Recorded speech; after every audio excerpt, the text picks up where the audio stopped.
Hey everybody, how's it going?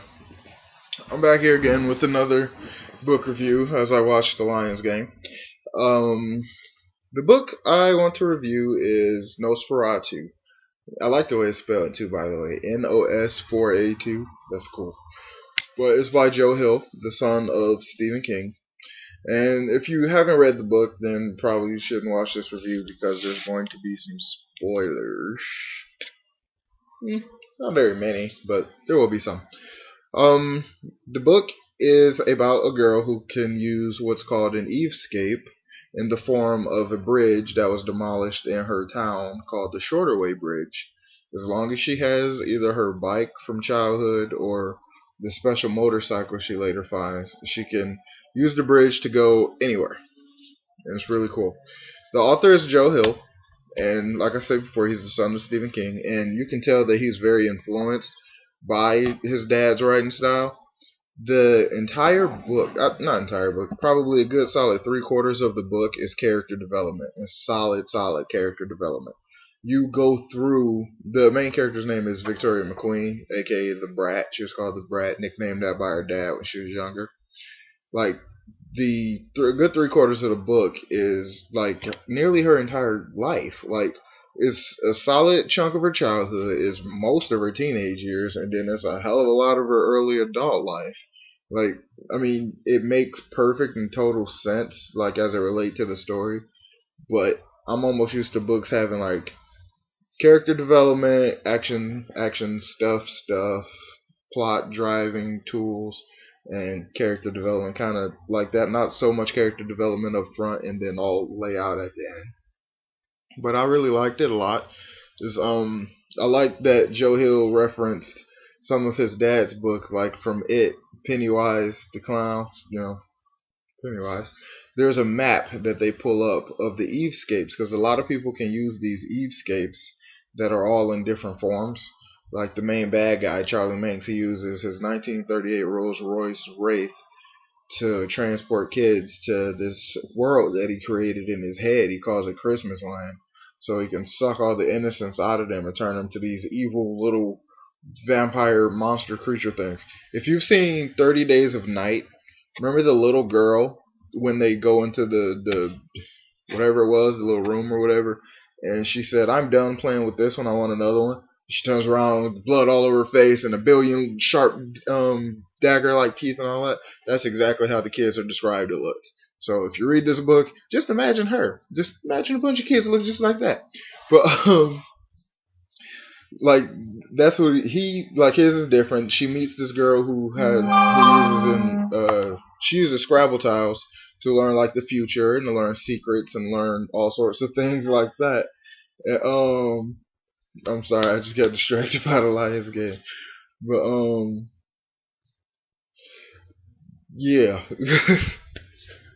She like everybody has their own escape. They when she later has a kid and Charlie Manx, who abducts children and turns them to those vampire creature things, he wanted revenge on her because at some point she was trying to go and kill him and stop him because kids were disappearing and people in town didn't even want to talk about it. It was very similar to It in that way. Like the town wanted to ignore that it was happening, even though everybody knew something was happening, kind of supernatural or whatever. So she ended up later having a kid, trying to put it all behind her after she ended up in a mental institution and doing all other kind of stuff. And the Lions are up 20-14, but it kind of culminated very perfectly. Like there was no real in my head. I'm thinking there is no real reason for her to go after this guy. Like she's just a person who has this strange ability or whatever. It's not really a responsibility to go after this guy. She's not even on his radar. He's way more powerful than her. He's extremely old and all kinds of stuff. And not to mention most of the book, she's way too young to be trying to go after him. And it just all came full circle when she had a kid and he wanted revenge, so he wanted to take her kid. So that like pulled her into the fight. And after the kid gets kidnapped, there he has an iPhone because by this time it's like modern day. The book came out this year, so it ends up I think at like 2000 end of 2012. But like they track the kid's iPhone, and on the thing when they try to track it, it pulls up instead of saying the United States of America, it says the United Evescapes of America.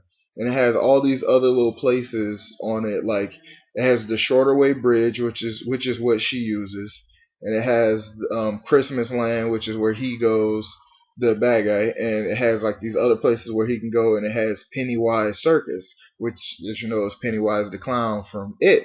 So I thought that was really really cool that he made reference to the world that his dad created in his books, which is really cool.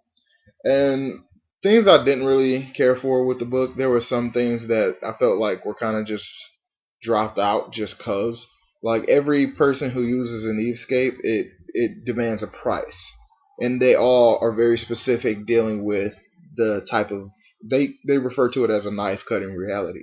So it's all very reminiscent of that. Like it's all very closely tied to the is very tied to what they can do.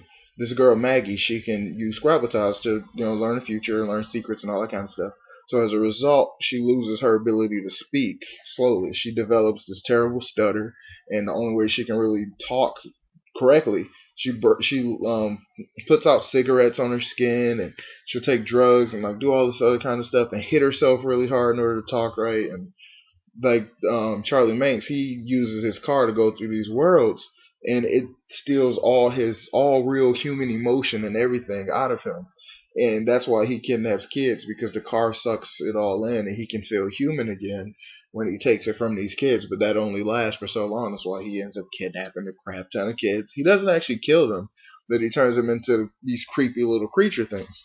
Um, as the book goes on, she gets her son back and she fights him, and the only way to kill him is to destroy his car.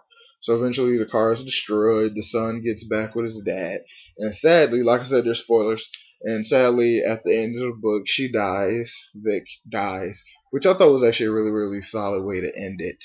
And it came full circle, and it just worked for me because honestly, her life was such a train wreck. It would have been hard to think of a solid happy ending for it.